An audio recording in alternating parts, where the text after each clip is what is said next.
여기 이제 전형적인 힙딥이에요. 진짜 여기 연결만 해주면 돼요. 제일 자연스럽고 아무도 몰라. 바늘 자국에 테이프 붙여있으면 그냥 점 뺐다고 하면 돼. 이런 분들은 꼭 제가 강조하는 게 안 그러면 처음 하자마자 뾰족 골반이 되는 거예요.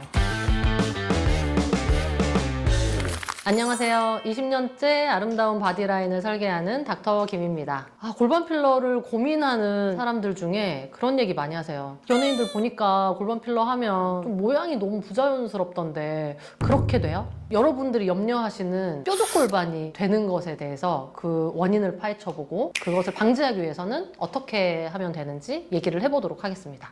환자들이 원하는 골반 유형이 두 가지가 있거든요. 예를 들면 그 팬티선이 좀 약간 둥근 유형의 그런 모양이 있고 다리가 길어 보이게 윗골반이 조금 더 풍성한 골반을 원하는 경우가 있어요. 어떤 라인이 본인은 예쁘다는 거를 잘 어필을 하시고 커뮤니케이션이 진짜 잘 돼야 돼요. 시술 전에는 그래서 거울 같이 보면서 시뮬레이션을 해요. 약간 이쪽이 넓은 골반은 이런 모양이 되고 이 위쪽이 넓은 골반은 좀 이런 식으로 된다. 뭐 이렇게 시뮬레이션을 하고 들어가니까 자기가 싫어하는 골반과 좋아하는 골반 디자인을 정확하게 얘기를 해주시는 게 좋아요. 일단 모든 디자인의 기본은 자연스러운 거예요. 이렇게 꺼지기만 한 분은 꺼진 것만 채워주면 돼요. 이렇게. 근데 꺼진 것을 이렇게 채우기를 원하는 사람이 있고 좀 나는 좀 커지고 싶다 하면은 여기서 조금 굴곡을 조금 더 주는 거죠. 이런 식으로. 그래서 약간 이 허벅지까지 살짝 오는 거예요. 이 허벅지까지 필러가 들어가야만 라인이 전체적으로 자연스럽게 흘러요. 그 다음에 이건 약간 우리 한 50대 어머니들 중에 이런 골반이 많은데 허리가 너무 큰데 거기에 골반이 작으니까 몸이 더 이상해 보인다. 그렇게 말씀을 하시거든요. 이거는 골반뼈가 아마 여기 이렇게 있었을 거예요. 근데 살에 묻혔죠. 저희는 이 윗골반살이 이렇게 많은 거 되게 좋아해요. 왜냐면 여기가 분해가 굉장히 빠른 곳인데 이런 분들은 여기가 분해가 안 되거든. 그러면은 여기만 이렇게 채워주면 돼요. 여기가 이렇게 있으면 이분들 옷발이 완전 달라져요. 이렇게만 연결시켜줘도 이분들은 괜찮고 그다음에 여기는 좀 필러가 오래 지속되는 부위라서 이득이죠. 사실 저 정도 체형은 골반에 넣을 생각을 안 한다. 안 하죠. 골반을 할 생각을 안 하고 살 뺄 생각을 하거든요. 근데 골반을 한번 해보세요. 그러면은 살이 안 빼고 약간 육감적인 몸매로 다시 태어날 수가 있어요. 그리고 가장 많은 유형이 우리나라에서 아마 이걸 거예요. 대퇴골. 여기가 이제 대퇴골두가 있는 경우거든요. 여기 이제 전형적인 힙딥이에요. 이런 사람들이 소량으로 가장 예쁘게 만들 수 있어요. 진짜 여기 연결만 해주면 돼요. 연결만 딱. 한 30cc 정도면 완전 이뻐지는 거예요. 저는 이런 골반을 제일 좋아해요. 제일 자연스럽고 그다음에 아무도 몰라. 바늘 자국에 테이프 붙여있으면 그냥 점 뺐다고 하면 돼. 몰라.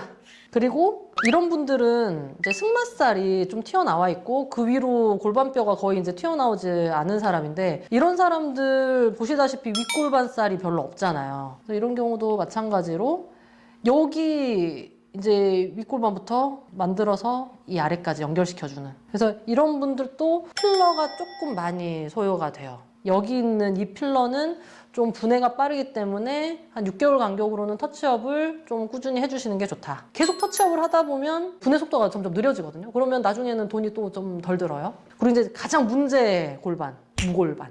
이런 경우는 여성이 되고 싶은 분들도 이제 이 케이스거든요. 이 무골반 분들이 사실은 가장 과하게 원하세요. 부자연스럽지만 자기는 더 큰 걸 원한대. 가장 부자연스럽게 원하시는 분들이 이 무골반 분들이에요. 마찬가지로 윗골반 살 없으니까 윗골반부터 넣어주고 이런 분들은 꼭 제가 강조하는 게 허벅지 중간부터 들어가야 돼요. 안 그러면 처음 하자마자 뾰족 골반이 되는 거예요. 그래서 약간 골반, 윗골반 살부터 내려와서 허벅지의 중간에서 허벅지의 밑으로 이런 식으로. 그러니까 중요한 거는 이 허벅지 중간 밑까지 내려오는 거예요. 아마 이제 시술 받으시면 부었을 때가 더 예쁜데 좀 더 하고 싶은데 라고 분명히 얘기를 해요. 그러면 그냥 여기만 그냥 살짝 조금 할 수는 있어요. 여기만 살짝 더.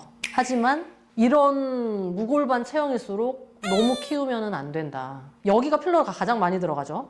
그리고 조금 들어간 이 포인트들이 필러가 가장 적게 들어간단 말이에요. 그러면은 이 네 군데에는 필러가 굉장히 빨리 없어져요. 골반을 엄청 키워놓으니까 거기가 꺼지면은 이 모양이 되는 거예요. 이게 바로 뾰족 골반이란 말이에요. 무골반일수록 점점 많이 키우고 많이 키울수록 위아래 빠지는 게 더 눈에 띄는 거예요. 그러면은 약간 마른 목골이 돼.